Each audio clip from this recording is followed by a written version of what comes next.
What? Is that where you used to go? I'm rolling. The 1970s? No, to the hotel to get paper. We're rolling.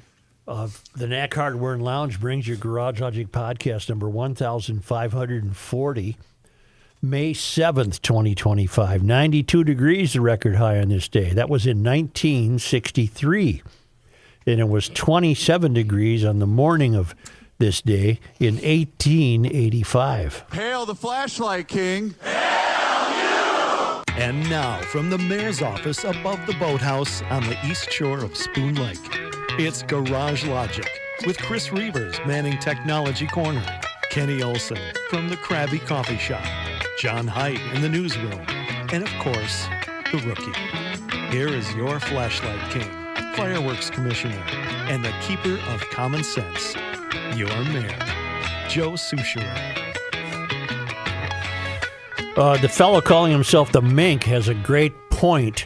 When did we turn the papal conclave into the NBA draft? Every channel I turned to this morning was covering the Cardinals in Rome. There was a line of Cardinals, and the camera was focused on each of them approaching some big ledger where they were signing in. Okay. And then apparently they would leave that area and go into some sort of lockdown where we're not. But they were commenting on it like it was the draft. Okay. You know, this guy's really good with the rosary. This guy can do a rosary, you know. This guy's stations at the cross. What's the thing you swing the incense in? The thurible? Thurible, right? Thurible? Yeah. Here's Balani Ganawana from Tunisia. He's known for his thurible. He invented the Gowana loop, where he can swing the thurible all the way around him, and the people in the audience think it's going to fall out of the thing. It doesn't. He brings it back. He's asked to do that a lot when he visits rural parishes on horseback. This guy is known for the fastest ever Stations of the Cross. Well, the next words out of my mouth was, and this guy over here is known for his short homilies. Yep, and just... since when did we turn this into the draft? I have a guess. I think it has something to do with the movie. That's not a bad guess. I think it has something to do. I know this is going to sound, and I'm sure John Haidt might. Walls. John Haidt might be alert to stab me in the heart with a pencil here. Got a pencil right here. I know you do. Is it a number 2? It is a number 2. You only need 1. You don't need 200. I wonder if it has something to do with the left's. Wait. I was trying to prepare this for the master. You were talking about the breakdown of the draft. Yeah. Let's turn to our guy, Frank Caliendo. All right. His production, the SEC is an outside linebacker playing through an injury 2 successive years. Basically what you're saying. This is what they're doing, but they're Cardinals. Beat you a variety of ways. I think this is a guy to meet Todd. Deserves to be a top 10 pick. This Cardinal, he bought his mom a house the minute he got the red cap. Mm-hmm. I wonder if, because I don't recall this attention for previous papal elections. Oh, I do, and I'm not even Catholic. Like this today? Have you Going seen what back they're to doing when- today? Back to when I was in high school, yeah. It's always been a big deal. No. I'm with Joe. The day of the smoke is a big deal. They're doing pregame here. This is draft pregame. They got him walking into as if the athletes are arriving at the arena, is coming this off Brett? the bus. This is Brett Favre flying into Minnesota? Yes, this is the Okay. this is the guys in the tunnel of the stadium. Yes, Kenny, with their street clothes on. I will agree with you, Kenny, that this part has not been. It's always been the end result, but I think now, with them walking up the steps, is a different story this year. Have mercy. Here I thought Kenny was going to point out when you said, I'm with Joe, we all said, we know. Yeah, we got you on that. Cardinal, of which, I saw the Archbishop today, and he sends his regards. Cardinal Bongioni, known as a great chef. Mm-hmm. Where was he Then you flying? see him sign in. And, well, I guess I don't have a theory. If this has all been done before so frequently, then there's nothing different this time. I sense that there was. I did not realize that this kind of pregame coverage was extended to a papal conclave. And you got to find it kind of odd, don't you, in a secular world that where a great many people frown on religion, and I don't know who the top rabbi is. I don't either. I don't know who the Power rankings? Pope. Well, there's of, power rankings in this thing. Gotcha. You know. like the Orthodox Church, the And Greek no, Orthodox. No cardinal older than 80 gets to even vote. That's a bad cutoff. But they're there. You know, there's a lot of them there. They got to show their real ID to get the. This calls for a deeper religious discussion. I mean, isn't the Catholic Church the only religion that does this sort of thing? You were saying the other day something, Joe, about the way Italians feel about the Pope, and they called him, what did you say, my father? Or Papa. Yeah. Hey, Papa. The other Papa. religion, I mean, we have Martin Luther, but we don't look to him like that. Well, he was a Catholic till he put that stuff on the door. So There isn't a single top rabbi, as the title of chief rabbi is a specific position held by religious leaders in various countries, not a ranking within Judaism. But in Israel, there are 2 chief rabbis. The Ashkenazi chief rabbi, currently Chris. Kalman Ber. You just Shalom. asked a question. you know, I know I Well, did, Chris. as for the top rabbi, you might not see him in person, you know. They're not burning white smoke. David Yosef. Could we have smoke Yes, as soon? David. Could we have smoke as soon as today? They vote That's soon. 4 times today, 2 in the morning and 2 in the afternoon. Well, Got to have lunch? so that's the first round of the playoffs. I bet that's a good lunch, though, too. Yeah, I know you'd go there. The first round of the playoffs is the first vote. Then do you go to the semis? Yeah, that's then they have to. You got your conference. When is the conference final? Is it a best of 7? That's a best of how many votes? I don't know how long they vote, but until they get a guy, until they get a 2/3. I wonder if Kenny's right. There was a lot of discussion about the conclave in which miraculously a hermaphrodite was named Pope. Leave it to Hollywood to come up with a hermaphrodite to I didn't become like that Pope. twist. You know, that was an odd twist. Yeah, I don't like that. Is that what the movie's about? Well, the movie's about that had to cost $100,000 to make that movie. Oh, It's $1 set in- million. No, I mean nothing. It was set in one room. I see. And there's no sets, there's no action, there's no nothing. It's just these guys in the room. I found it interesting, and I wasn't surprised by anything.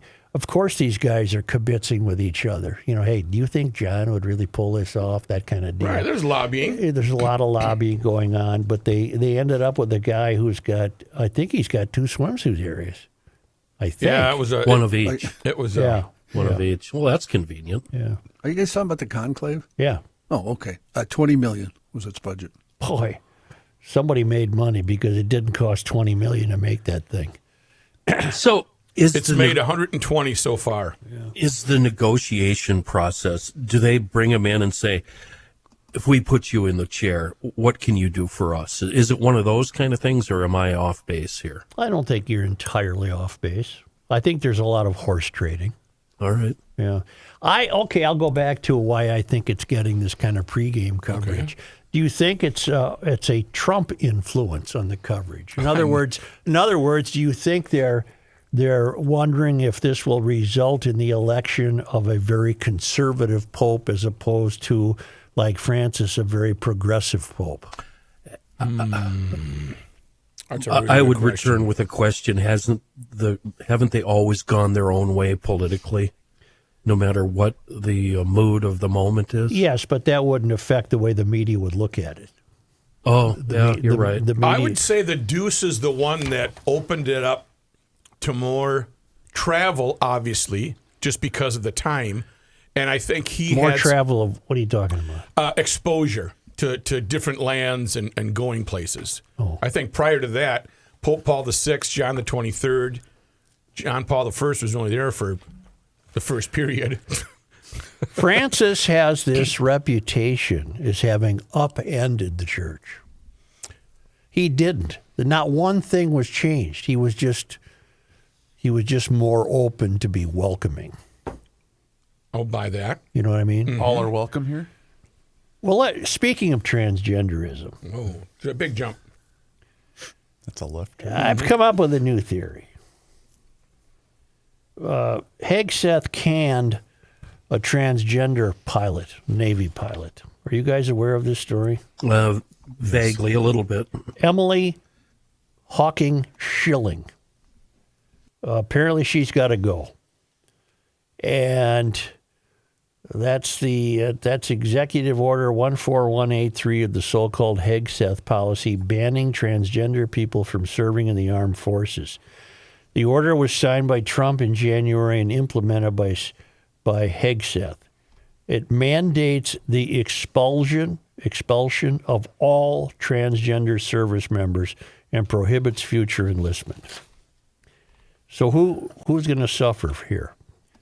Well, now there's a lawsuit preventing this. And one of the plaintiffs is U.S. Navy Commander Emily Schilling, who has served with distinction for 2 decades, a test pilot and combat aviator.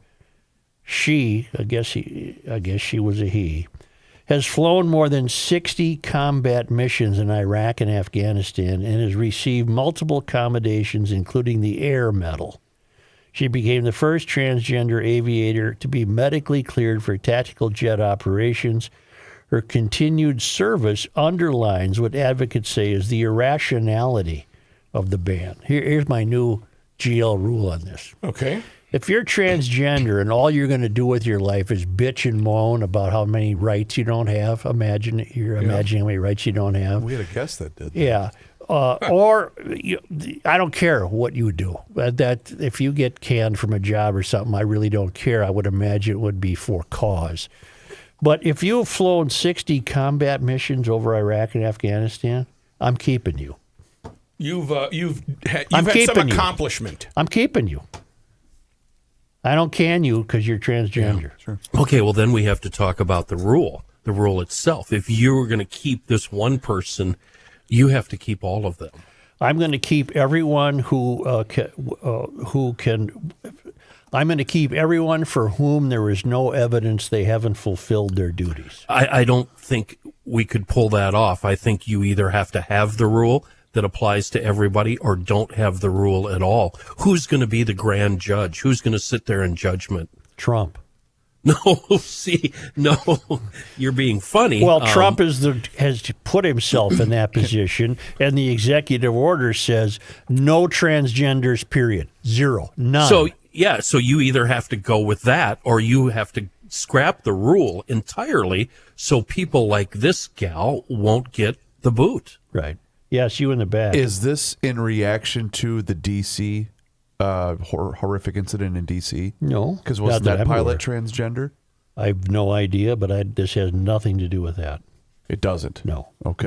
Not to my knowledge. It has nothing to do with that. Well, I just hate to see somebody who's given that kind of service get canned for no reason. The reason, I guess the reason is transgenderism. So what are you saying? Are you? You know what? Sometimes, Kenny, I don't know what I'm saying. He doesn't even know what he's saying. Why don't you tell me? Why don't you tell me what I'm saying? Why don't you answer the question with a? I don't even know what the question is. What's the answer? I don't know. I don't know who's Pope. I do have this in the news. You saw, right? The Supreme Court upheld the it. Trump administration's. Yeah. Okay. So.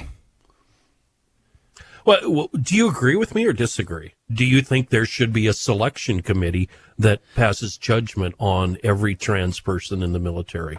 How would that work? No, unfortunately, I agree with you. It's probably all or nothing. Unfortunately, I agree with you.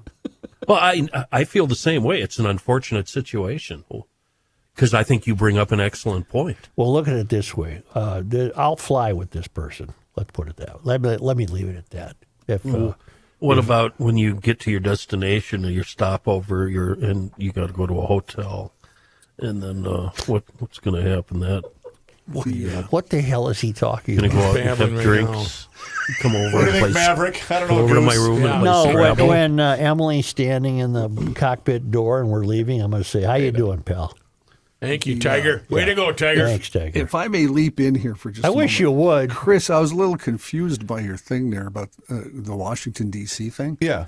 The pilot was not a transgender person, and in fact, the person who was accused by a conservative person on Twitter of calling it transgender and saying who she was sued because that woman who's transgender is still alive. She had 15 years in the National Guard. She was not. That's what my confusion was. Okay, I wasn't sure if that had anything to do with it. Why did that come out almost instantly? I never understood. Can I answer that? Can I answer that? Please do. Because his mind is full of what he learns on Twitter. No, I don't about me mean or Trump. Joe, I'm not referring to Chris. That was actually a story almost the day after the crash. It wasn't a story. It was a influencer on. It was X. speculation. It was BS. And it was, social media is evil. It is evil. Because it was Captain. I have her name, Captain Rebecca Lobach.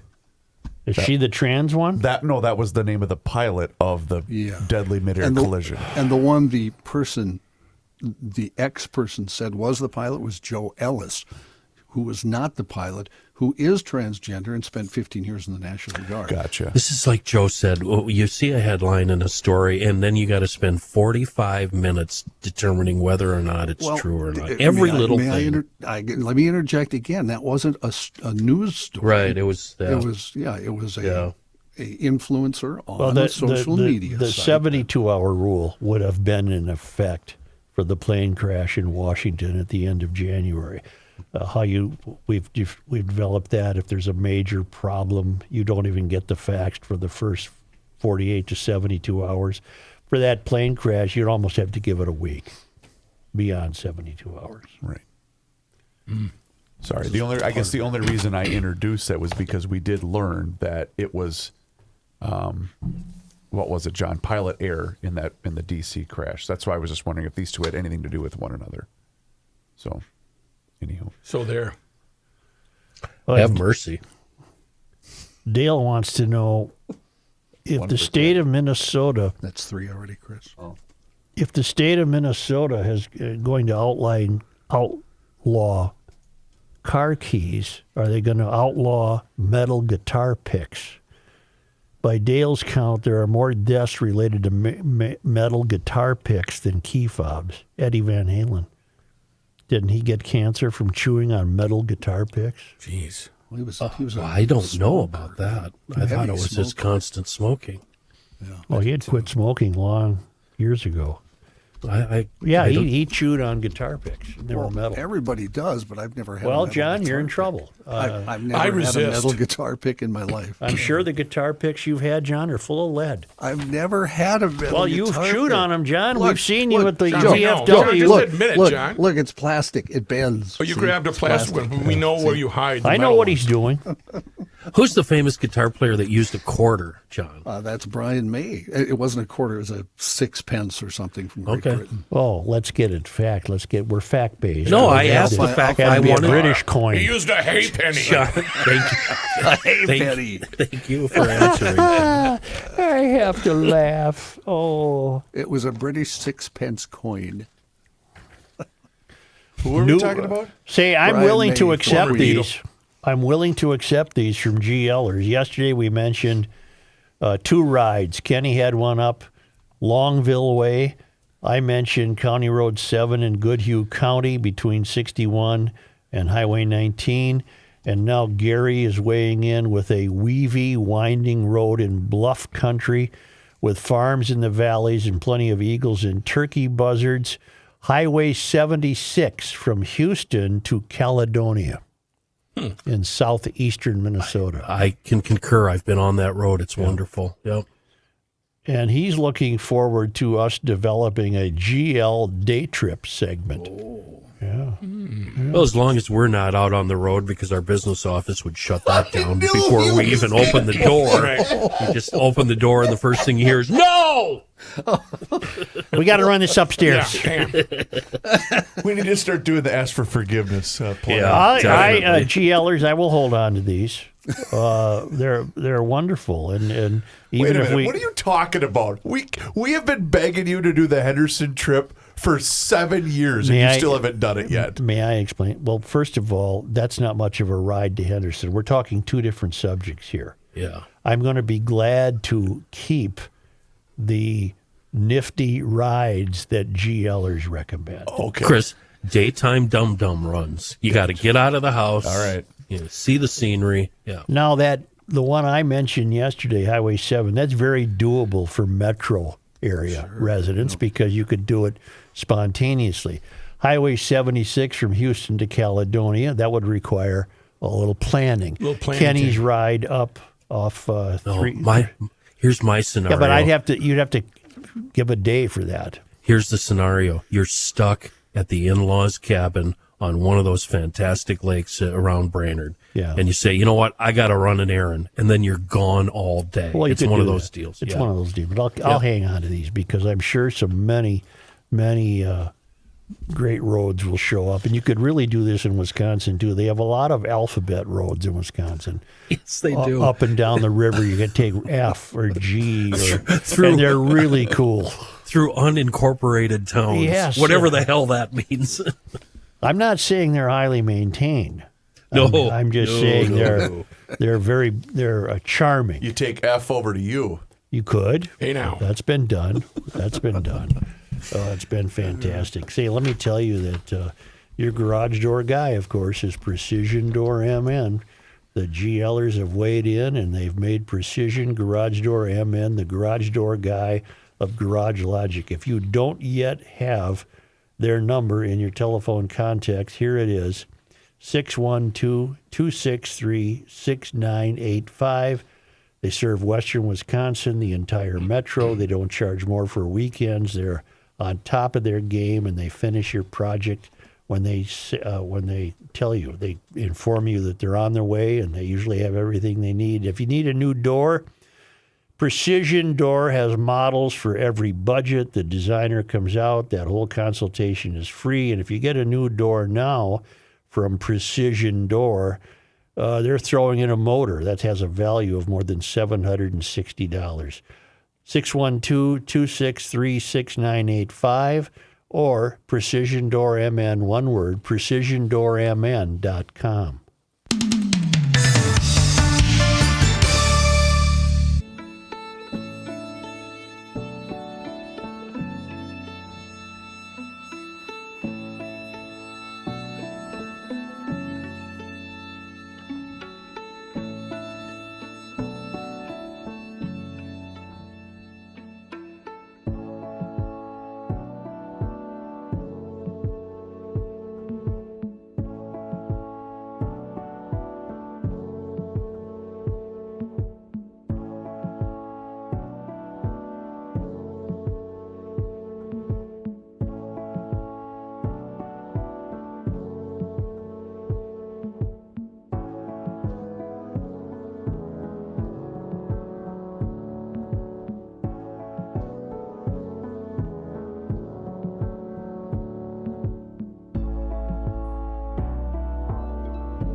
It's the end of the world as we know it, and he feels fine. Joe Souchere. We need to talk about your outdoor environment at your place for a second. That sketchy spot, and maybe it's in your yard or next to the driveway, the garage, the one that gets winter kill every year, or maybe a low spot where the water ponds up after a hard rain. ProTurf can fix all of those issues. Take advantage of ProTurf's landscape division right now.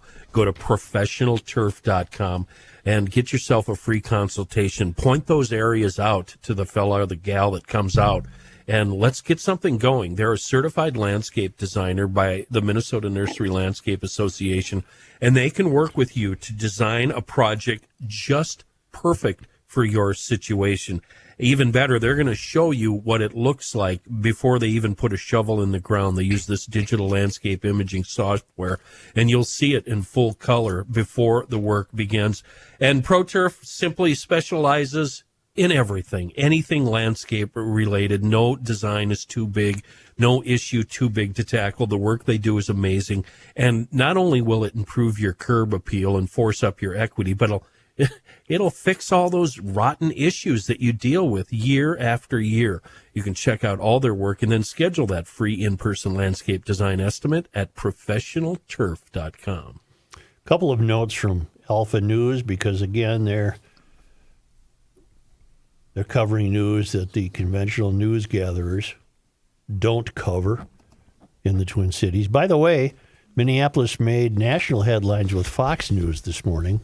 Minneapolis is called the Mecca of the defund the police movement. Hey, you can take that down, Chris.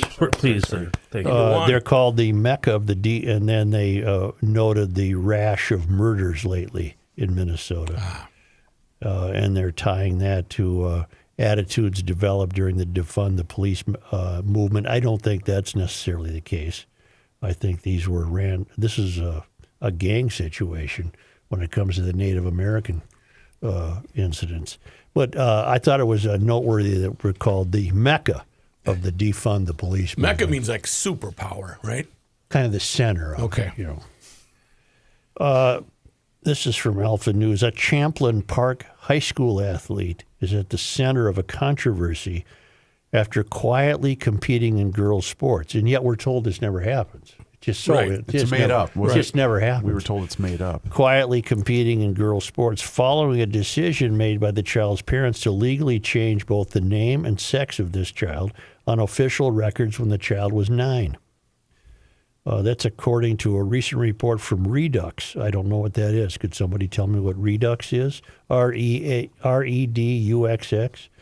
which cites court documents showing Heather Rothenberger petitioned Hennepin County District Court in 2017 to amend her child's birth certificate. Redux is a website that covers news and opinion on transgender issues, focusing on the impact of transgender ideology on women and children. Thank you. I guess. The petition was granted, changing the child's name from Charlie to Marissa and the sex designation to female. Now 17, Rothenberger is a high school junior at Champlain Park High School and a starting pitcher for the girls for the school's varsity fast pitch softball team. And he must be really good. He recently led Champlain Park to a dominant win over the defending state champions, and he's now causing anger among competitors who have only recently learned that he's a male. According to the report, Rothenberger's performance on the field has stood out this season and last. In an early April matchup against Rogers High School, Rothenberger struck out 14, hit a double, and helped secure a shutout victory. All that with a full beard? In May of 2024, Rothenberger attributed his pitching success to mixing different speeds and keeping the other team off balance. Phenomenal job, one coach said about Rothenberger's performance in the interview. I can solve this, by the way. Alpha News spoke on the condition of anonymity with the father of a 4A high school softball player who said he had heard rumblings for over a year that Rothenberger was biologically male. This goes on and on and on. His pitches are faster with more movement on them what most girls see. My daughter says it's a noticeable difference, and that's reflected in the stats. I'm not saying he would try to hurt anyone, but when someone throws that hard, the chances of injury go up. It's just a different level of physicality. Okay, then it goes on to say how the girls are a little disappointed. Why don't you just have a boys softball team? What's wrong with that? Numbers? We don't have enough. Maybe that's it.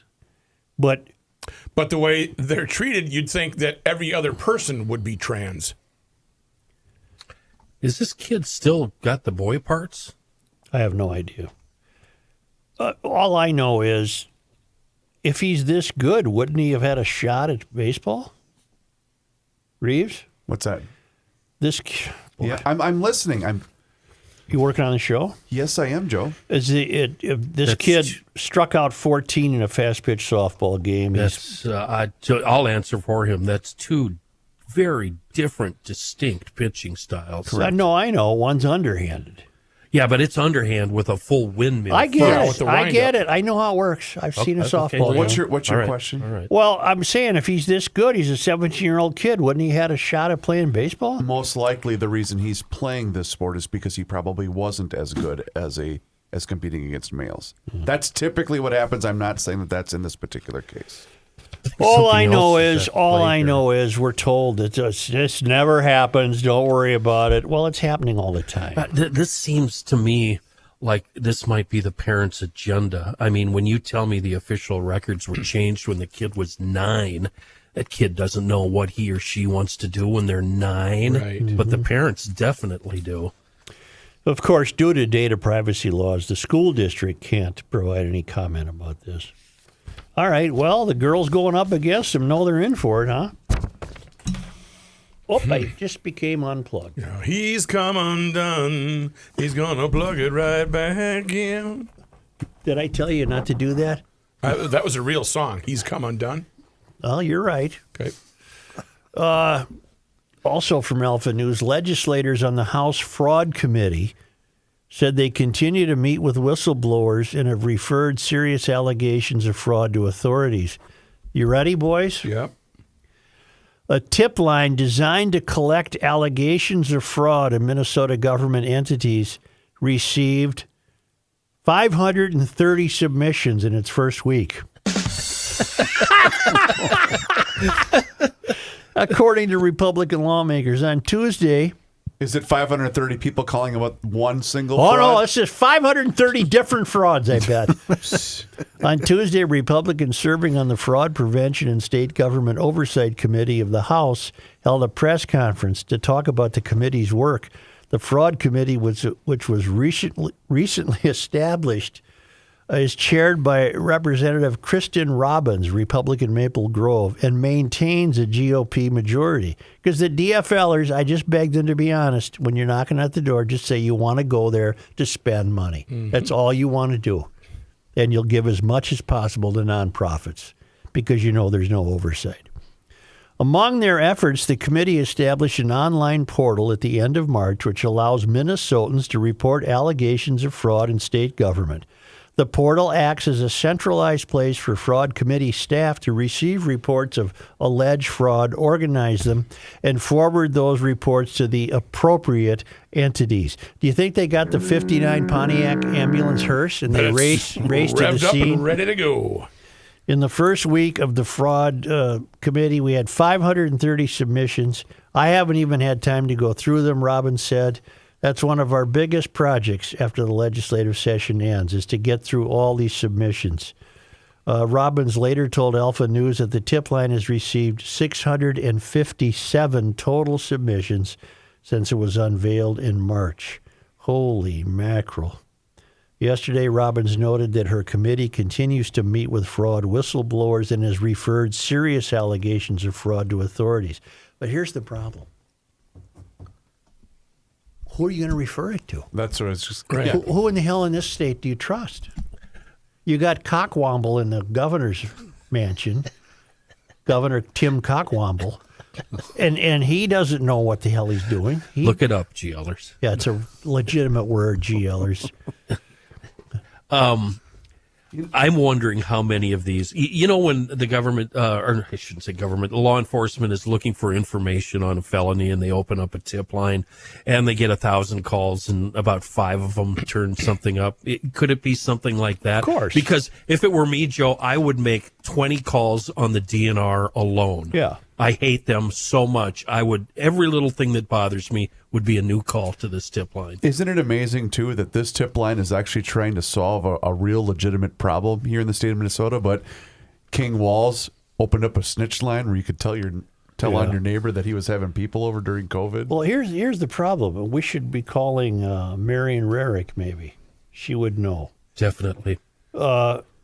Let's say that you get a legitimate tip on Department of Education fraud. All right. All right. They're slipping more and more money to XYZ school on Main Street in Anoka. Okay. You're going to call the head of the Department of Education? Right now, who's Willie Jett. It was Heather Mueller. What is he going to do? These people have a miraculous way of keeping themselves distant from anything their agencies do. And we know that Keith Ellison does not necessarily act on behalf of the agencies when it comes to purported fraud. So who are you supposed to turn to? We got nothing. Who are you going to call? Who are you going to call? Yeah. We might be able to get a hold of them. There's a bunch of committees in session right now. That's from what I'm seeing. You got Marion's number, don't you? I just sent her a text. All right. Okay, during the good. show. All right. That's fine. There's a Ways and Mean committee in session right now. Is she on that? In Minnesota, state governments primarily issue grants in 2 ways, through a competitive process or by legislatively directing funds to go to a specific organization. The bipartisan letter signed by the Fraud Committee members said using a competitive process provides better oversight and more effective at accomplishing policy goals. Yes, I would agree. Only give money after a competitive process. Republicans at the press conference also discussed their experience hearing from different state agencies and the bipartisan work to create a statewide Office of the Inspector General. Looking forward, Robbins wants the Fraud Committee to become a normal part of the state legislature's operations in St. Paul, which doesn't say a great deal about the true and ethical nature of the legislature, that you got to make fraud an integral part of it. But in this state, you have to. Right. Yeah. We're getting robbed blind. You don't have a choice. I haven't heard back from Marion, but I did find the phone number. Should we give it a call on the show? No. Oh, the fraud phone line? The fraud phone line. Well, will we get in FCC trouble if I... No, you just leave a message. Recording. It's a recorded line, and you just leave a message. That's it? You leave a message? Let's call in Dan Barrero.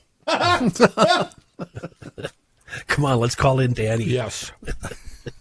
For theft. He's been stealing parts of the show for 25 years. It's audio thievery. I'm going to apologize right now, Dan. Thank you for calling the MN Department of Human Services I got something to tell and you. recipient tip or referral line. Your tips and referrals I are want to talk to incredibly Governor valuable, and we Cockwomble. appreciate your efforts to help us stop fraud and abuse. Hey. Please provide as much information about your tip your or Governor referral as Cockwomble's a possible. bad guy. Include names of organizations and persons involved, dates of any specific instances, and as much information about the incident or activity as possible. All right. While you can remain hang up. anonymous, You we can request you message. provide your We don't name leave and it. contact information. If you don't provide your contact Jeez. information, Okay, I'll leave an information. DHS may not be able to investigate your concerns or get all the information needed to complete an investigation. All right. Every provider or recipient Is there ever report gonna we be a receive is beep? important and will be Leave reviewed Tom's by the name. Office of Inspector Tell him General. you're Tom Bernard. However, So we not won't every get in submission trouble. tip will turn into an investigation. It's Due Tommy to the B volume of complaining tips about and Danny. referrals, it is not possible to contact every Hell, this complainant. message is 3 minutes long. I Please forgot leave what a I called message about. after the tone. Yeah, exactly. This is like John When you X have News finished, Open. please hang up. There we go. The message was so long I forgot why I called. This is Joe Souchere of Garage Logic Podcast. Oh, boy. We are rooting mightily for you in the Fraud Detection Committee, and we're sorry that you have to wait until after the legislative session to even read through them. We hope you succeed. We're rooting for you, and if there's anything we can do, please let us know at garagelogic.com. Beautiful. Beautiful. You know what we just did? Not bad, Joe. We called the fraud department. Let's get them out of The here. fraud department. That's who they are. It's amazing, folks. It's amazing, fellas. Just amazing. And did I tell you about Fred Mertz? No, not on the show. Did I tell you that off the air? Yeah. You said you have an item. I heard that he was not a pleasant guy to work with on the set of I Love Lucy. Horrible, from what I Yeah, read. Really? mean guy. Really? Very mean guy. He Opposite- looks like a grump. Yeah, well, he was really mean. Heavy drinker and very mean when he especially Really? Yeah. Freddie Mertz, the radio guy, was pretty difficult to work with as well. Well, the new favorite to become the Chancellor of Germany is Friedrich Merz. Oh, it never hurts with Mertz. And Are you a widow? Fred and Ethel Merz were Lucy Ricardo's neighbors on the Lucy Yeah. show. Fred and Ethel, and now these boys are bringing me down with the heartbreaking news that Fred Mertz in real life was a bad guy. Sorry. Who is this Patrick that calls in twice every morning? So Who is this Patrick? Friedrich Merz is the favorite to become Germany's new chancellor. Huh. Well, congratulations. I think it's a different one. Has he said anything about taking over the world? Right. All of Europe? Deutschland über alles. Did he mention Germany, or Israel? He collapsed of a heart attack in 1966 at the age of 79. 79? Mm-hmm. Freddie, what was his real name? William Frawley. Sorry, Joe. William Frawley, Yeah. Wasn't he in a couple of shows? Wasn't he in, what was the Fred McMurray? My Three Sons. Yeah. Wasn't he in that? That's Fred McMurray. He was. I know, but I think... Was he Uncle Charlie? I think He was a different character, not Uncle Charlie, Oh. but played the same basic. Which was your role. favorite, My Three Son? Rob, Chip, or Ernie? I wonder how William Frawley continued to get work if he had that kind of reputation, I wonder. I don't know. No love lost between the Mertzes. I Love Lucy star William Frawley crudely called his I gotcha. on-screen wife Vivian Vance a miserable Probably. word you can't say after a fan asked Yep. what she was really Milty. How about this, John? I He was came Milty unplugged material. again. Yep. Yeah. William Frawley, best known for playing Freddie Mertz in I Love Lucy, was so insanely devoted to the New York Yankees, so much so that he had it written into his contract that he did not have to work when the Yankees were in the World Series, There you go. which was frequent during the 1950s. What a Boy, good I'll guy. say. Well, he must have been... He was I a didn't know ball those, guy. I didn't know those clauses were available when I had a contract. Look at the extraordinary numbers in Sioux Falls. In addition to having a business-friendly tax environment with no personal or corporate state income taxes, Sioux Falls is growing and has a large, well-educated workforce. By the way, it was snowing in Sioux Falls 60 years ago yesterday when those tornadoes hit the Twin Cities. It was snowing in Sioux Falls, yeah. The cost of living in Sioux Falls is low. It has a central location, a developed industrial parks. Your cost of doing business is low. Contact the Sioux Falls Development Foundation. It's the most affordable city according to Empower, the best job market according to Smart Asset. Number 3 in economic strength, Polycorn. Sioux Falls ranks first in the nation. Are you ready for this? For total bank assets with $3.5 trillion. If you got a new business you're looking to locate, you want to expand your business, you got to take a look at Sioux Falls, South Dakota. South Dakota, one of the most business-friendly states in the country, and Sioux Falls, according to Forbes, is the best small city for business and careers. Find out everything you need to know at SiouxFallsDevelopment.com.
guy. Bob's Aunt Bee. Yeah. Who has tendencies. No, we got it. We're coming up with it right here. This guy wears many hats, just not indoors. Joe Souchere. Another victory for Deep Creep over the weekend at Jackass Ramp. The ranch, I meant to say. The minerals in the well water have rusted the hose connections on my highly dubious garden irrigation system. Rusted them so bad that nothing worked to free them up. I'm telling you, I tried every single curse word in my library. Nothing. So I doused all the connections and that four-way splitter with Deep Creep. They spun off with ease the very next day, proving, once again, Seafoam Deep Creep works on everything and much better than any other product on the market. Awesome for cleaning and protecting metal. Awesome for lubricating and displacing moisture. It resists evaporation. That's how it worked overnight. And extreme heat. And I don't know if you've realized this or if you've driven around at night. It's also Bugs Be Gone season. So when you're in there shopping for the Deep Creep, be sure to get that spray bottle of Bugs Be Gone for your daily driver. All of it, Deep Creep, Bugs Be Gone, the engine treatment, all these are must-haves for GLers and their friends and family. Give them as a gift. I know that sounds ridiculous, but giving the gift of Bugs Be Gone, you'll be loved for the rest of your life. Our own local company with a global reach. It's Seafoam. Here's John Haidt. Thank you, Joe. This news brought to you by North American Banking Company. One sports note. Timberwolves, as we mentioned earlier, down 1-0 after a pathetic display at Target Center last night. Warriors beating the Wolves 99-88. Game 2 of the best of 7 is tomorrow night at Target Center. Tip-off is at 7:30. We shoot anybody last night? No, I told you yesterday. It was a very peaceful night. A nice crowd turned out for the ball game. About 20,000 people across the street, and then a big crowd for the Timberwolves. It was a beautiful, warm evening with that beautiful, clear sky, and everything was just wonderful. Nice. Wow. In news, the man charged with killing 2 people and injuring a dozen others after drunkenly crashing into a crowded patio in St. Louis Park last year entered a plea deal this morning. 56-year-old Stephen Frayne Bailey previously pleaded not guilty to charges of third-degree murder, criminal vehicular homicide, and criminal operation in connection with that September 1st crash into Park Tavern that killed server Christina Folkerts and Methodist Hospital ICE coordinator Gabe Harvey. On Wednesday, he amended his plea to guilty for both third-degree murder counts and 3 counts of criminal vehicular operation resulting in great bodily harm. As part of the plea, he faces a penalty of 25 to 30 years in prison. The criminal complaint alleged Bailey's blood alcohol content was 0.335, more than 4 times the legal limit, when he drove his BMW X5 through a metal fence and plowed through the length of the packed patio, only coming to a stop after hitting rocks and a slope on the opposite end. When officers explained to Bailey at the hospital he was being charged with criminal vehicular homicide, he responded, "My life's pretty much bleeped now, isn't it?" Court records show Bailey had 5 previous DWI convictions, a factor that prompted St. Louis Park lawmakers to sponsor legislation to reform the DWI penalties this session. At Wednesday's plea hearing, Judge Juan Hoyos granted Bailey conditional release pending his sentencing on July 28th. Guy should have never been allowed in public. Has anything become of those efforts to reform in this session? Do we know? I'm unaware of them. It has not been brought up to my knowledge. I think they've all been introduced, right? But I don't think they've advanced any further. So I'm assuming it's one of those, last 2 weeks of the session deals. Yeah. So, Republican Kendall Qualls will run for Minnesota governor again in 2026. He told that to our buddy Tom Hauser down in the KSTP newsroom. Qualls, an Army veteran and former healthcare executive, is the first Republican to announce a run for governor. Qualls has campaigned in the past. He has yet to be elected to a public office. In 2022, he lost the GOP endorsement for governor to Dr. Scott Jensen, and in 2020, he unsuccessfully ran for U.S. Rep. Dean Phillips' seat in the 3rd Congressional District. Incumbent DFL Governor Tim Walz has not said yet whether he plans to run for a 3rd term. I do not want Kendall Qualls booked for this show. All right. He must stay away. What if he wants to come on the show? He must stay away completely from Garage Logic. Yeah. He's too important. We can't risk us with him. If he wants to talk to us, tell him after he's elected governor. He can come on. When he's elected governor, I'd have him on all the time. Yeah. But I can't take that chance. Does this really mean it's the end for my Senate campaign too? Yes. Being on the show, I'm not going to win. You know, I threw my hat in the ring for the Senate. Which Senate seat? Tina Smith, the one that was was always open. Yeah. All right, I'll be done then. An overnight fire at the building that was the former home of Whiskey Junction caused one firefighter to be taken to an area hospital for what the Minneapolis Fire Department believes was overexertion. That building stands along Cedar Avenue near 9th Street South off Minnehaha. According to Assistant Fire Chief Melanie Rucker, crews were called to the building about 12:30 in the morning. When firefighters got there, they found smoke and fire outside toward the back of the building as well as the second floor and the roof. Due to how quickly the fire was spreading, a second alarm was called, and it took about an hour for flames to get under control. Besides the firefighter who was treated and then evaluated at an area hospital, no other injuries were reported. No one is believed to have been inside the building at the time of the fire. As of this time, the cause of the fire is still being investigated. What has been occupying the building? Ghosts. Yeah, it closed a while ago. How long ago? I mean, it's not been the Whiskey Junction for some time. I'm thinking it was COVID. Don't bet on me, though, but I think it was COVID. Here's the scenario, mid-'70s. Kenny and the roommate sitting in the joint about 12:45 p.m. on a Sunday. We've been there since about 11 a.m. We went there for breakfast.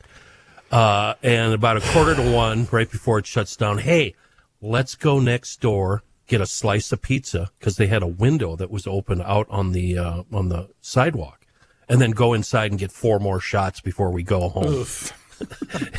I had so many good times. How are you alive? Between the caboose, the joint, and the whiskey. And Was that a summer day? And then a lot of people don't realize this, but before that big train station was there across the street. That's called light rail. That used to be a big parking lot. And on the corner where Cedar Avenue turns and goes north, there was a set of billboards. The billboards face south and east. All of the employees of the caboose would go over there, park our cars, and sit there and drink till 5 a.m. John, can you continue, please? To answer your question, Matthew, I have no idea. Okay, same. It's not for lack of trying. I do have a question. I think that lot, Kenny, wasn't that a cover of a Lamont Cranston album? It might have been. I could be wrong, but we'd walk around at closing time, and all the employees would go, billboards? Billboards. Yeah. Okay, Kenny. The Minnesota Department of Education says last year's graduating high school class had the highest percentage of seniors ever recorded in the state. New data from the state shows 84.2% of all high school seniors graduated last June, a total of 59,720 students. That's up nearly 1 whole percentage point from last year's report of 83.3%. According to the state, graduation rates also increased for Native American, Asian, Black, Hispanic, or Latino students, as well as white students, English learners, students from low-income families, especially education students also saw numbers rise. However, the rate slightly decreased from last year's percentage of students who are of mixed race. Yes, you in the back. For some reason, the math ain't math in here. Why wouldn't it be 100%? Well, I was just going to say, almost 20% didn't graduate, right? Yeah, well, 16. It was 84. Okay, I said almost 20. 16%. That's what I'm saying. Wouldn't all of the people graduating be seniors? But no, here's the question. John, did you say this is the all-time high graduation? That's correct, yes. So you mean to tell me we've been down to about the 60s? Just pick a year, 1959, let's say. Yeah. Wouldn't high school graduation have been 100%? I think in those days, a lot of kids left early and just went and worked and stuff, didn't they? Okay, 1969. Do you want me to look it up? Yeah. I can't believe that. I mean, you go to high school, you graduate. We got almost 20% who don't, and we're raving about it. Well, okay. I'm going through my 50th reunion this year. How many graduated? Well, we're going through lists, and I keep seeing people that we're talking about that I can't find them because they didn't graduate. Oh. Sirens. Is that our first alarm of the year? Wednesday? It's our first one of the year. I don't hear anything. Don't you? What? Oh, quiet. Shh. Well, now it went away. If it'll blow again. It was 83.3% last year and 83.6% in 2022. Yeah, it's the last 5 or 6 years have all been in the low 80s. I know that. I saw that. Oh, great. That's good. Good for the kids. But I guess the way you phrased it confused me, John. That's what I was wondering about. There we go. Oh, I hear the tornado siren. Okay. Run for cover. How about Dave Dahl? They were so poor they couldn't afford a basement. Well, that's was not sad. that uncommon. Not every house has a basement, Everybody in Texas doesn't have a basement. You'll be all Florida. right. You'll be all right. He made out well. That sounds like a bad song, Chris. Everybody in Texas don't have a basement. John, is there more news? Yeah, I'll give you one more local Yeah. here before we take a break. New Brighton police closed the vehicle entrance to Long Lake Regional Park from 4 o'clock until 9 o'clock last night after getting information that street racers might be headed to the park. Out of caution, the park was closed. A New Brighton police spokesperson said in a statement the organizers of the street racing did not have a permit, adding, these unpermitted gatherings also have resulted in neighborhood complaints, fights, and other violence requiring a large number of officers to facilitate a safe environment. No racers showed up, but law enforcement said they continued to monitor social media to prevent them from moving to another park. You know why they didn't show up? Because that was never the plan. That was all a trick. So where they did have the races, they weren't bothered. That's good plan. That is a wonderful plan of That's how it preparation. works. I have a streak of evil in me, Matthew. Yeah. Why don't we take a quick break? I like your here evil tone. And hear from Mr. Reaver. Thank you, John. I want to talk about my friends once again at North American Banking Company, proud supporters of John Heights Newscast each and every single day. It's springtime, ladies and gentlemen. So if you've got a big project or expense that's coming up, then why not put your home's equity to work? And that's because a home equity line of credit from North American Banking Company is going to give you flexible access to funds when you need them most. Whether it's a home project or at the cabin, an unexpected expense, or something else, their experts make it easy. And they offer all of the same online and mobile banking options as the other big national banks, but the key difference is you're going to get the unparalleled service of a community bank. And it doesn't matter whether you're looking for that project or buying a home or maybe getting that new car that you've been dreaming about, they can help you out. And also, if you're a business owner, check out North American Banking Company for your business needs. And you can find them online at nabankco.com to learn more. 6 Twin Cities locations to serve you, whether it's Roseville, 50th in France, Hastings, Woodbury, Shoreview, or Maple Grove. They are the best. So once again, check them out online. It's nabankco.com to learn more. They've been at it since 1998 when they made a promise to deliver a better banking experience for their customers. nabankco.com. North American Banking Company member FDIC is an equal housing lender.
man who spends hours in hardware stores, sifting through the nuts and bolts of life, Joe Souchere. Great liner, because that completely pairs with the Minnesota's Freemasons, the nuts and bolts of life. If you're looking for a ray of hope, look no further than Minnesota's Freemasons. For a couple of years now on GL, I've been sharing with you all the great things Minnesota Freemasons are doing.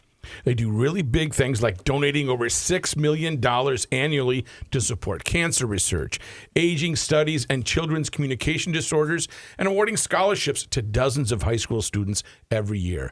The 8,000 plus Freemasons throughout Minnesota working together to make the world a better place by focusing on the core values of friendship, personal development, and helping those in need.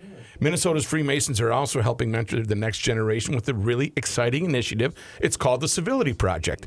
Now, the Civility Project is a series of events throughout Minnesota designed to engage the younger generation, teach them the significance of decorum, kindness, and civility in today's society. What we're talking about in GL.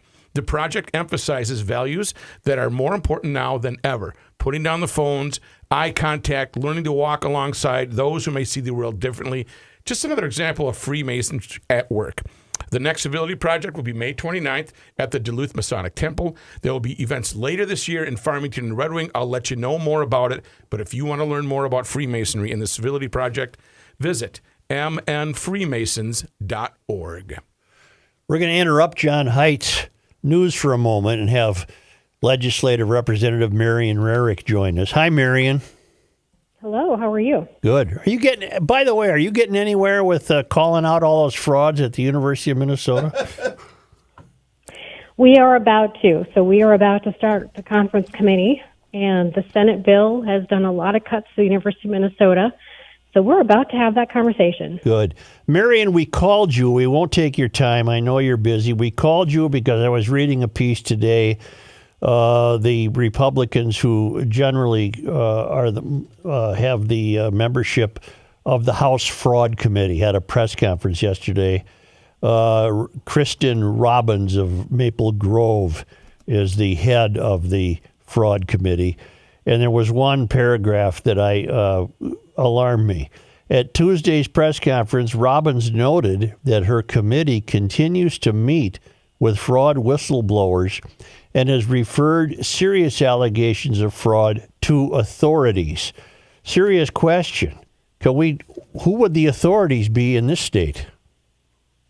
Yeah, that's a really good question. So it kind of depends on who the whistleblowers are, but she's referred some to the U.S. attorney, so he's kind of the interim attorney. Mm-hmm. I know that. I've been party to some of the whistleblower conversations, and I believe she's turned some over to county attorneys, but I'm not sure about the second part. I know for sure that she's turned things over to the U.S. attorney. Okay. Because there's been 670 reports. Now, granted, many of them are going to go nowhere, but that's really a lot on a fraud tip line.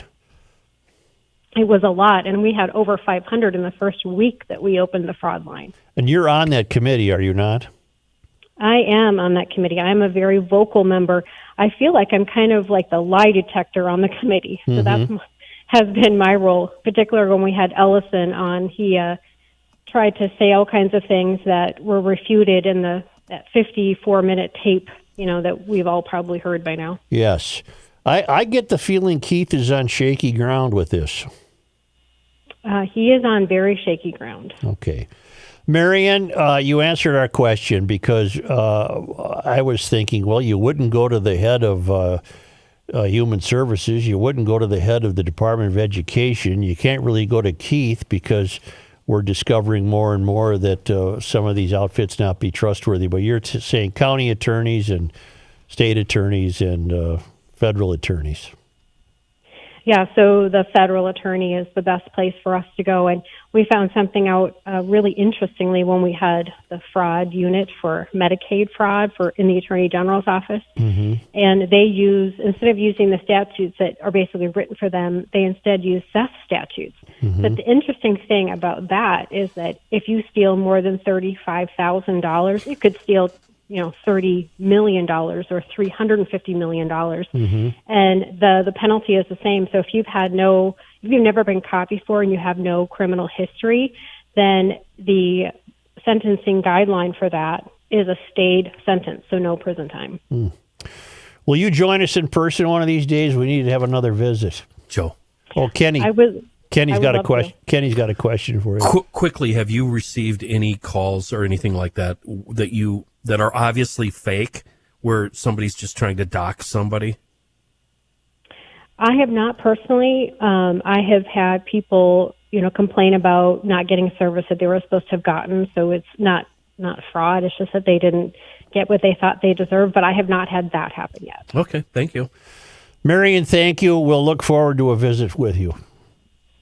Sounds good. Thank you so much for checking in. Thank you, Marion Rarick, who on the fraud committee. So they're not going to authorities in the state government. They're going to outside attorneys. We'll resume with John Haidt.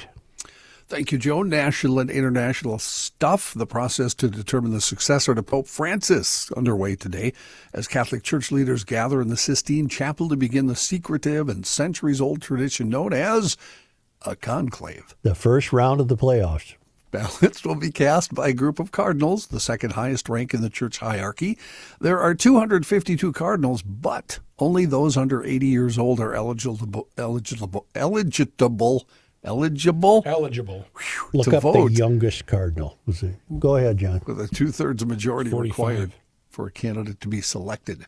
How many votes you need, John? 2/3 of the vote, but we don't know how many are actually under 80. Well, we probably do, but I don't have it in my Yeah, it's like the Hall of Fame vote. Have to be on it. Yeah.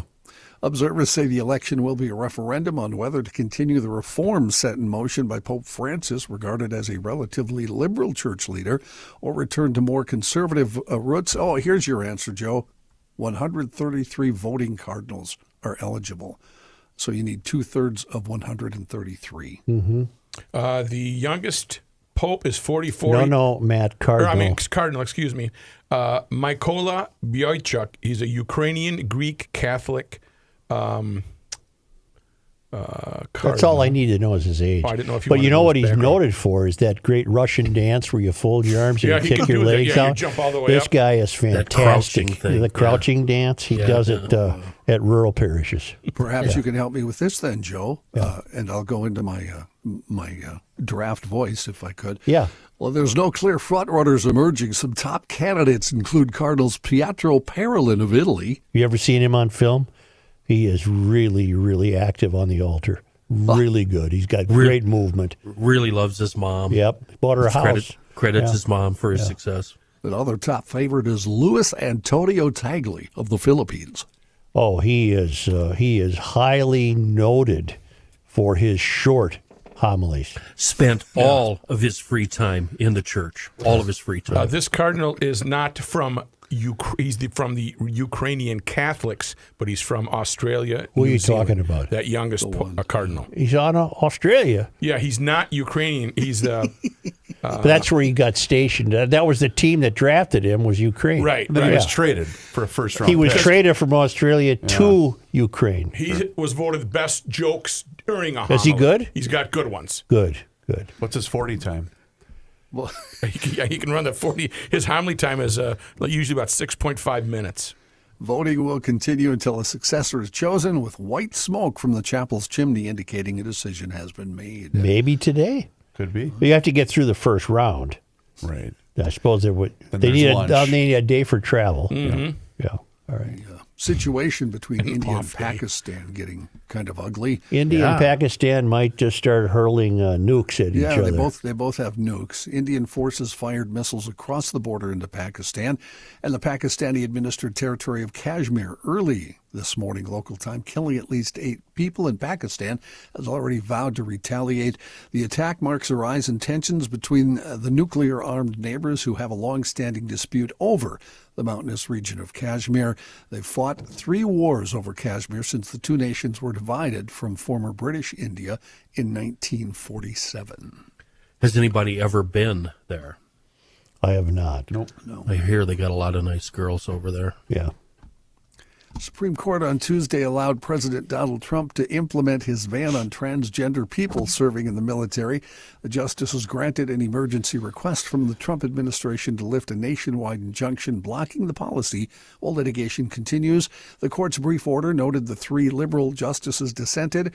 The number of transgender people in the military is small. Of the over 2 million people serving right now, just over 4,000 transgender people serve in the military, according to the Defense Department. I would have trouble in India and Pakistan with the drinking water. I would be leery. No cubes, please. Yeah, Let's take the show there.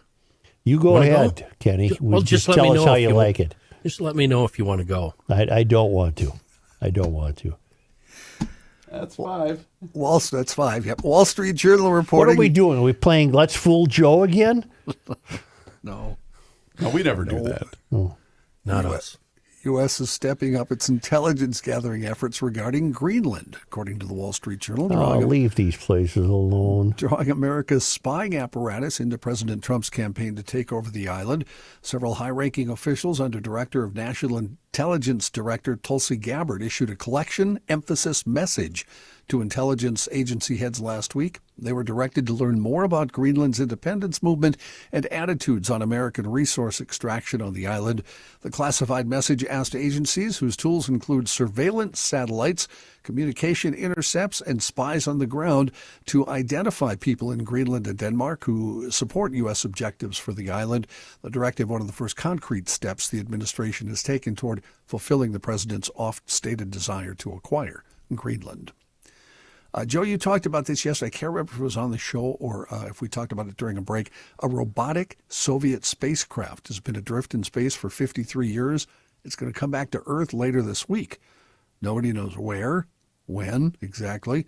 It's the Cosmos 482, launched in March 1972. If all had gone well, it would have landed on the sweltering surface of Venus and become the 9th of the uncrewed Soviet Venera missions to that planet. Instead, just leaving that junk up there, aren't they?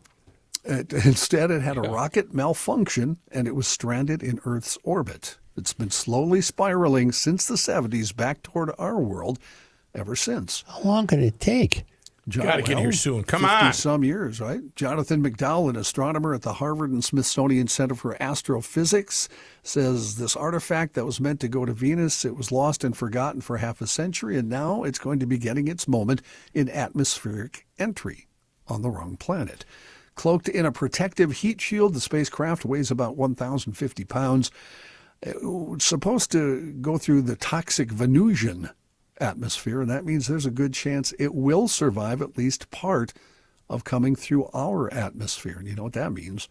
It'll land somewhere on Earth. Luckily, I think we talked about this too, since a large portion of the Earth is covered with water, they're hoping it splashes down somewhere in the water.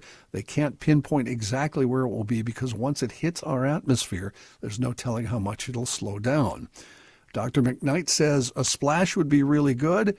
He said that might be most likely because so much of the Earth is covered in oceans. He said the hope was to avoid a thud or an ouch and instead get a splash. Wouldn't that be something? You just launch your new sailboat in Fort Lauderdale. You're going to just go out for a little sail, and all of a sudden this thing goes right through the hull. And that'd be a hell of a way to go. But what is the speech that he gives the when your ship is coming in? Yeah. You think you got the stock market beat? When the pants are too tight in the seats. Yeah. Oh, man, I'd hate to be walking down the street and get hit in the head with that thing. Conked right on the melon. That wouldn't probably take care of you right then and there. It probably won't hit anybody because we have a lot of space. I've got big red arrows painted on the ground, pointed to my dairy barn. Please. Land here.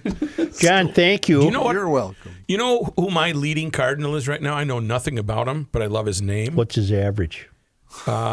Pierre Battista Pizzaballa. Pizzaballa. What's he noticed for? He's a cook. He's a great cook. Is he? He can make pizza like you wouldn't. Homemade pizza. Yeah. Pizzaballa. Well, first round of the playoffs are underway. I would expect no smoke today. I have Do you think, are there betting odds in Vegas? Oh, God, yes. There's got to be. How do we handicap this? Well, that's it. Who knows who these people are? Hold on. Let me find One of the articles I read said that there were numerous betting places. If you haven't been to a sports book in Vegas and had bets going on 5 different tracks, you haven't lived. There's no betting at the Vatican, sir. Right now, your betting odds, the betting favorites, this is according to covers.com, is Pietro Parolin, who's at plus 225. He is noted for the confessional. Luis Antonio Tagle. Yep. He's a former race car driver. Plus 300. He's a mutter. And at plus 600 is Matteo Maria Zupai. Sheep farmer. Really? Matteo. I'm going with Matteo. Matteo? I love that He's name. Italian. Great name. Well, that doesn't mean he'll be Pope Matteo. Nope, he's the winner. They take names. Right. It wouldn't be Where Pope. You know what? Pastoral moderate with liberal leanings, he could emerge as a compromise candidate. Really? Let's just face it. Archbishop of Bologna. Oh. Bologna. These guys are all just beer drinkers and hellraisers. Can I, Give me a break. No, that might be my guy. It's between Pizza Balla and Matteo? Zuppi, because he's the Archbishop of Bologna. Are you riding high in life if you're making bets on who the next pope's going to be? Yes. Are you at the way? You have an Are ex. Oh, Are you at the? Are you at rock bottom? you're at the end of the spectrum. For I don't both. know how to answer that. You might, You got a just have shitload of I money. got or you $10 nothing. bucks left. Right. And it's borrowed. Yeah, I borrowed it from Larry. Why is that funny? It's not. That's pretty. It's pretty close to home, huh? Yeah, it does.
cannot stop him. He'll just make a move. Joe Souchere. Oh, we are in the lounge right now with some fried chicken. With some fried chicken from Cub.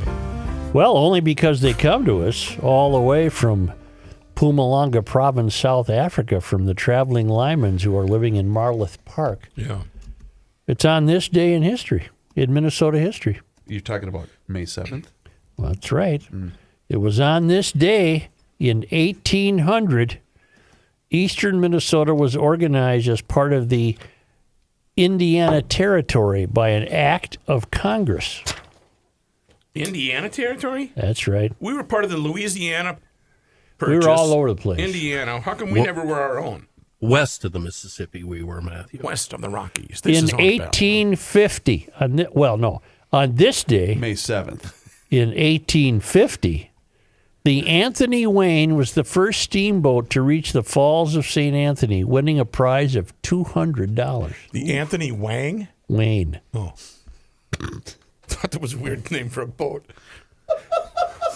There she comes again! Especially in 1850. Yes. Wouldn't it be fun to see the river before the Ford Dam? I really love to see that. Oh, one of my eternal fantasies is to be plucked back down on Earth in about 1880 just to see what stuff looked like. Oh, yeah. Heaven's Video Store. Do you think if you were plucked back down on Earth, 1880s, that in 1800, Yep. let's say you were put down what is now the Kellogg Boulevard and St. Peter Street. Okay. Yeah. Do you think you could find your way to where No. to stuff? No, not at all. Absolutely not. No. That is one of my motivations for constantly driving across the country, just behind the wheel, imagining what it was like. It'd be easy. You just pull up your iPhone, you look at Google Maps, you can say, just go Say, this what way. it looked like in 1800. But I'd like to know what White Bear Lake looked like in 1800. Well, how much has it changed just in your life? Not much. Really? No. Oh. With development and everything? Really? It hasn't? Well, yeah, but the development is not on the water. I suppose. You mean the lake itself? I'm sorry. Yeah, well, I bet it was just, obviously, it was wilderness. Vast. Didn't you say you saw some dinosaurs there as a young man? I did. See, that's just... I'd want to go back in time, but I'd want there to be indoor plumbing. Okay, man. On this day, 1800 is a little too far back. May 7th. on this day in 1900, and I just think this is bad reporting, 2 days after arriving in Faribault with his new Girlfriend. with his new locomobile. Okay, never mind. I was going to rip this for not mentioning the kind of car, but it was a locomobile, an expensive two-seat roadster. Dr. R.N. Jackson was involved in an accident, breaking his ribs and collarbone. A high-speed collision at 6 miles an hour. So he was in town. He was a big shot. Okay. And he had a new car, a new locomobile. I'm looking at a locomobile. And he cracked her up right there in Faribault. Broke his ribs. And his collarbone. No word on what happened to the car. It looks very rickety. It looks like it has a tiller instead of a steering wheel. Yeah. Well, it was 1900, okay? Well, I'm not ripping it. It wasn't going to have a removable F1 steering pod. Probably didn't have Sirius XM either. No. Okay, Triumph DRX or whatever the No, hell. it's not a DRX. TCR, CWB. On this day, On May 7th. in Minnesota sports disappointment history, on this day, May 7th. in 2015, the Wild lost to the Blackhawks 4-0 in the second round of the playoffs. They did a lot of that, didn't they? They just really could lose. That was in 2015, so that was the current group, the Wild, not the North Stars. The Wild. That was 10 years ago, man. Holy Isn't that cow. something? That is crazy. Boy, oh boy.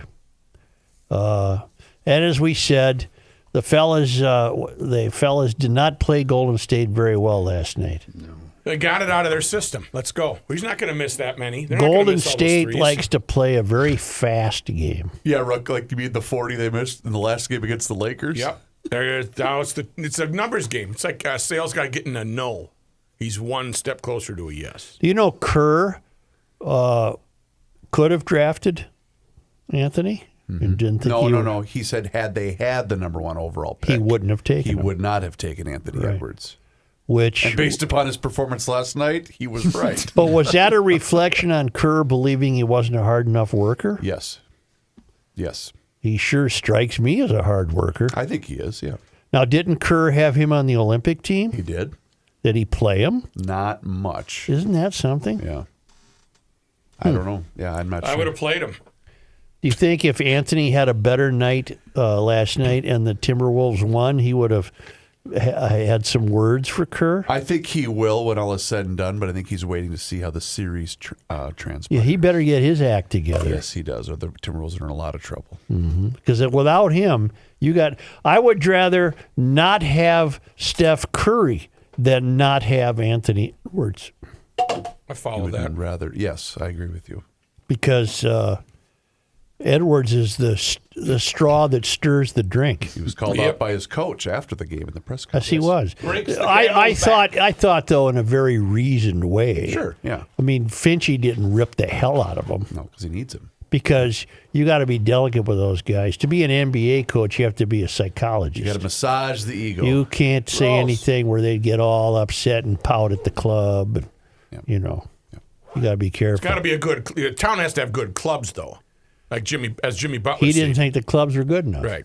The exchange, the way Phil dealt with Dennis Rodman. There's some fun stories there. He's going to Vegas. He'll be back tomorrow. That's one of the best stories. North Dakota guy. Why did playoffs. Rodman survive in the league? Because he was that great of a rebounder? Yes, he was. He was a hard player. Yeah. He was tough. Played hard. Sure. Yep. But he's a moron. Well, that doesn't matter.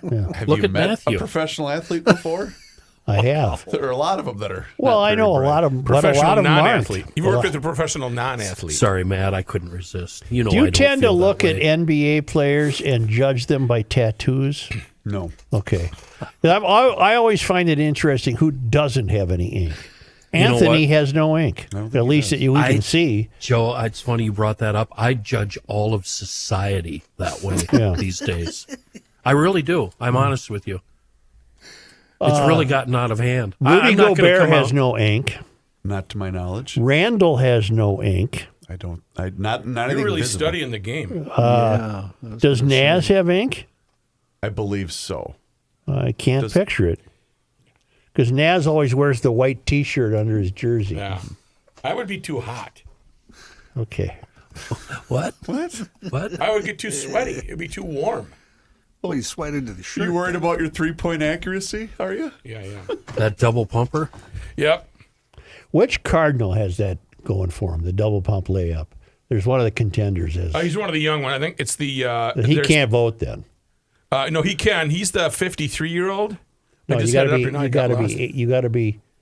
Oh yeah, you got to be under 80 to vote. Yeah, you got to be under 80, and they need 2/3 of the votes. Yeah. None of you clowns can do the Kenny free throw where you bounce it off the ground and up into the basket. You got to be strong to do that. That's a specialty of mine.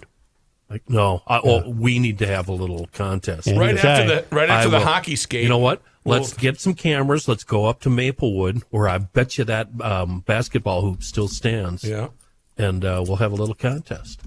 Where was the hoop in Maplewood? Right by the trash bins? By the dumpster. Yeah, over by, on the side. Yeah. Is that where you hit the golf balls into the... We threw books into the swamp. Oh. There might be a golf ball or two, though. A lot of golf balls in there. Maybe a golf ball or two that hit the Porsche dealership. Why haven't I gone out there to see? Why don't we go out there someday? Because it's toxic waste. No. There might be some stuff we left. I bet there's some projects. Well, I've that only I didn't been finish. asking you for 30 years to go and get all the tapes, and you haven't done a damn thing. They're gone. There's some good tapes. I went up there. They're gone. Did you really? Yeah. See you, GLers. Thank you, Does the bathroom still work? I would guess so. Naz Reid has tattoos. That's what I thought. Yeah. Thanks, John. Hey, Hey, look it up. do us a favor and hit the subscribe button on the Garage Logic YouTube channel where you can interact with the show live every single day, starting right around noon as we do it every day on the Garage Logic YouTube channel. And you can see... I meant to give a lilac update. Well, don't touch that radio dial. I'm gone. You can also follow us along on all of our social media channels, which includes Facebook, Twitter, and Instagram, and sign up for the Daily Logician. That email, it comes right to your inbox each and every single day, and it includes the most recent episode of the podcast. Where are you going?